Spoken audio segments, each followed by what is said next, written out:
upon his face to the ground, and his head was cut off. You remember that? Now remember, David runs up and he stands on top of the champion, the Gibor, the giant, the son of Anak. Okay? That's who he's standing on. I want you to get that picture. Back in Joshua chapter 10, when Joshua took all of the 5 kings of the Amorites, they buried them in a cave, and then they took them out of a cave. You know what he told his captains to do? Go stand on their heads. Go stand on them. The 5. Okay? I want you to look at what the Bible says, 1 Corinthians chapter 15. Then cometh the end, when he shall have delivered up the kingdom to God, even the Father, when he shall have put down all rule and all authority and power. For he must reign till he hath put all his enemies under his feet. And the last enemy that shall be destroyed is death. You know who that's a picture of? Goliath is a picture of the one who has the power of death in the last days. The devil, the Antichrist, the beast. He's reigning until he has put all of his enemies under his feet. I love this. Why we study this? Because we need to look back to see what has happened according to the Bible, not according to the ancient Sumerian texts. Okay? I actually have a book in my library from Zechariah Sitchin, I think his name is, and he believes the Sumerian text about all this stuff going on. He believes it over the Bible. Okay? And I'm going, I don't get that. And there are some people, and well-meaning, at one time, when I started studying these things out, I read the book of Enoch. Okay? It's interesting. Okay?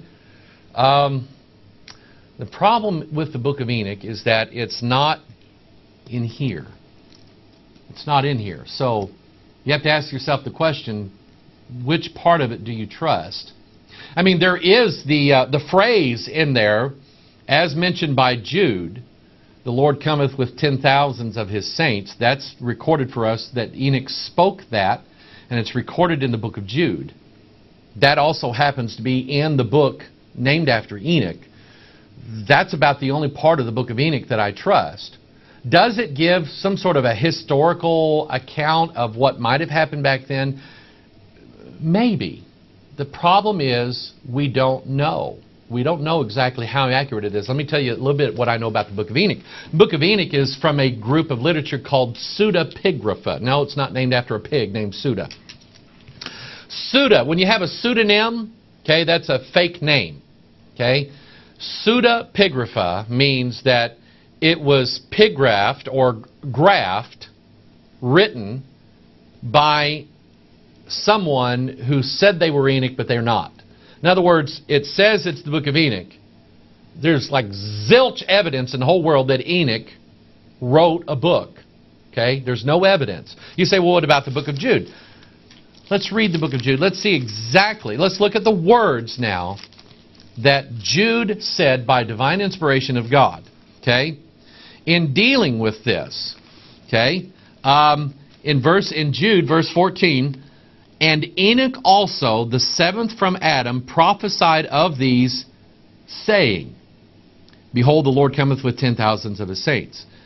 Jude said that Enoch said this, but he did not say that this was written in the book of Enoch. He doesn't say that. It's not there.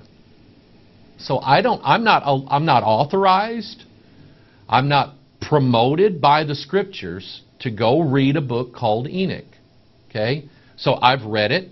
First part's interesting. The last part is weird. Okay? Don't trust it. You don't need it. You don't need it. You don't need all of the other books and the Sumerian text and the Epic of Gilgamesh, and you don't need all of this stuff. You're either going to believe the Scriptures, and I can tell you, the Scriptures are going to unfold things for you that none of these books in the world will touch. If you just believe the King James Bible, it'll tell you everything that you want to know. Now, it will tell you, and I've been accused, okay, because of what I'm going to teach you right now. I've been accused, you got that from the book of Enoch. No, I didn't. Okay, we're going to ask ourselves a question. Where did the giants come from? Okay, now, our scholar buddies who rewrite all the Bibles, okay, that's what they do. They rewrite all the Bibles. Say, giants, oh my goodness, they weren't giants. Look, that's fairy tale stuff. That's not really what the Bible was saying. There's no dragons, okay? So they take a premise to keep, I guess, from being embarrassed at the Bible colleges or what, I don't know. But they take a premise and then they go back to the Bible and make the Bible support their premise. That's what they do. That's why you don't find the word giants in this Bible, because it's a scholarly work and people would ridicule it. We don't really believe there were giants. They don't believe it. So that's why they didn't put it in there. Okay?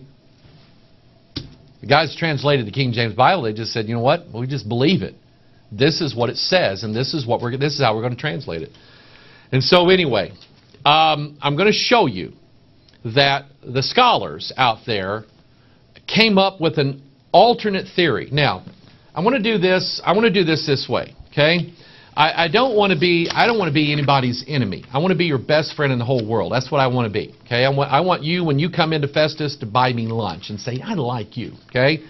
And I'll eat it too, okay?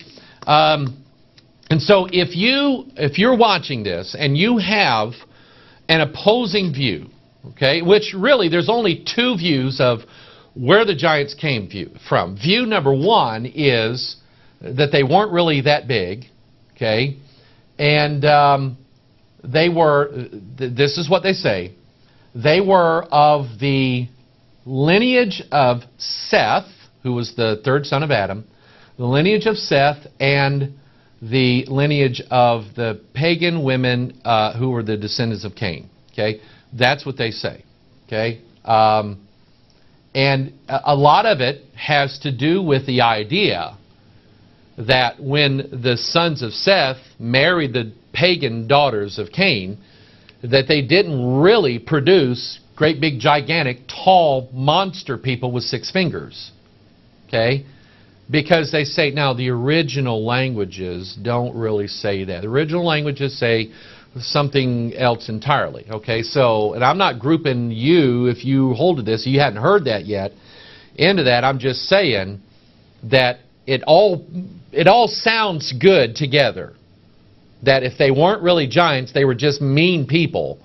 It's because the good guys married the bad girls, and the bad girls made the sons turn out bad. Okay, that's kind of the premise. And I can get that. I definitely know that when good guys marry bad girls, their kids turn out rotten, little monsters. Okay, and they watch Lady Gaga videos and stuff like that. Okay, I get that. Okay, but I'm just going to rely upon exactly what the language of the King James Bible says. Okay, now those of you who know me, I don't apologize for this. This is my authority right here. This is it. If this says it, then that's exactly how it is. And if you want to accuse me of believing something, you just accuse me of believing every word in the King James Bible. And I'm fine with that, because that's what I believe. So I'm going to follow the language of the King James Bible. Okay, so the two views are, one of them is we have the godly lineage of Seth, and I've heard this from several people, the godly lineage of Seth, the pagan women of Cain, those who are the sons of God and the daughters of men. Let's read it. Genesis chapter 6, verse 1. It came to pass when men began to multiply on the face of earth, and daughters were born unto them. But daughters were born unto who? It says men. Daughters were born unto men. Okay? That the sons of God saw the daughters of men that they were fair, and they took them wives of all which they choose. And then it says, when the sons of God, verse 4, came into the daughters of men, they bare children to them. The same became mighty men, which were of old, men of renown, hence the giants. But they weren't really giants, okay? So anyway, so we have sons of God, and we have the daughters of men. So they say the sons of God are the godly lineage of Seth, and the daughters of men were the pagan wives of Cain. Now, let's take a few minutes, and let's examine the Scriptures and look at Seth in the Bible. Let's see what's said about him. Let's see if the Bible leads us or indicates to us that the sons of God are from Seth. Okay? Genesis chapter 5. First occurrence of Seth. Actually, the first occurrence of Seth is Genesis 4, but let's look in 5 real quick. Adam lived 130 years and begat a son in his own likeness, after his image, and he called his name Seth. Adam, in the days of Adam, after he begotten Seth, were 800 years, and he begat sons and daughters. And all the days that Adam lived were 930 years, and he died. And Seth lived 105 years and begat Enos. And Seth lived, after he begat Enos, 807 years, and begat sons and daughters. And all the days of Seth were 912 years, and he died. So Seth was born when Adam was 130 years old. Seth died when he was 912 years old. See, I just believe the Bible. I believe they lived that long. Okay? So we have a mentioning in Genesis chapter 4, at the end of dealing with the issue of Cain, we have in Genesis 4, verse 25, and Adam knew his wife again, and she bare a son, and called his name Seth. For God, said she, hath appointed me another seed instead of Abel, whom Cain slew. And to Seth, to him there was born a son, and he called his name Enos. Okay, then, let's say when Enos was born, then began men to call upon the name of the Lord. Now, when you look at Genesis chapter 5, you see that the Enos was born, but also other sons and daughters of Adam were born, and also other sons and daughters of Seth were born.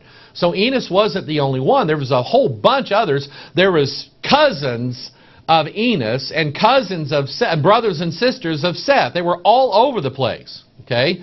But it doesn't specifically mention anything about Seth and his lineage being godly. All it says was in the days of Enos that men began to call upon the name of the Lord. And that's really all it says. And then the only other place, and here, okay, I'm going to give you this one out of fairness. Luke chapter 3, verse 38 is the only other mention of Seth in the Bible, which was the son of Enos, which was the son of Seth. And let me correct myself. I think back in 1 Chronicles, when it gives the lineage again, I think it mentions Seth again there. Okay, just so you say, nah, it's not true. Okay, anyway. Which was the son of Enos, which was the son of Seth, which was the son of Adam, which was the son of God. Okay, now, we know that Adam was a son of God. He was the created Son of God. Adam was to be a prototype of Jesus, who was the begotten Son of God. See, there's a difference. I want you to get this. There is a difference between the created Son of God. Adam was created. God created. He formed Adam out of the dust of the ground. Jesus, being a Son of God, or the Son of God, is different in that He is begotten of the Father. He was not created. He always was, and He was begotten of the Father. That's the difference. By the way, NIV takes out the only begotten Son. They change it. Kind of see where I'm going here? Got a problem. If you're going to base your doctrine upon this Bible here, it's got some significant theological problems. Anyway, so one might extrapolate. Enos, son of Adam, who was the son of God. Therefore, Enos in his line was the sons of God. Okay, and it doesn't say that, but I can see where you can get that idea. Okay, so just out of fairness. Okay, now, however, so let's say that, let's stipulate for a second that that might be true. Okay, even though the Bible is not telling you that. Okay, number one, it does not answer the question of how, when godly people marry ungodly people, they produce very, very, very tall people with genetic deformities. And it doesn't explain why God hates them so much. Okay? And then it doesn't answer the question, okay, if that was true before the flood, it doesn't answer the question of how the giants came about after the flood. It doesn't answer the question. Okay? How did Og, whose bed was 13.5 feet tall, how did he get that big? How did Goliath get 9.5 and almost 10 feet tall? Goliath was. How did these guys get that big? How is it that their cities were so huge, walled all the way up to heaven, the Bible says?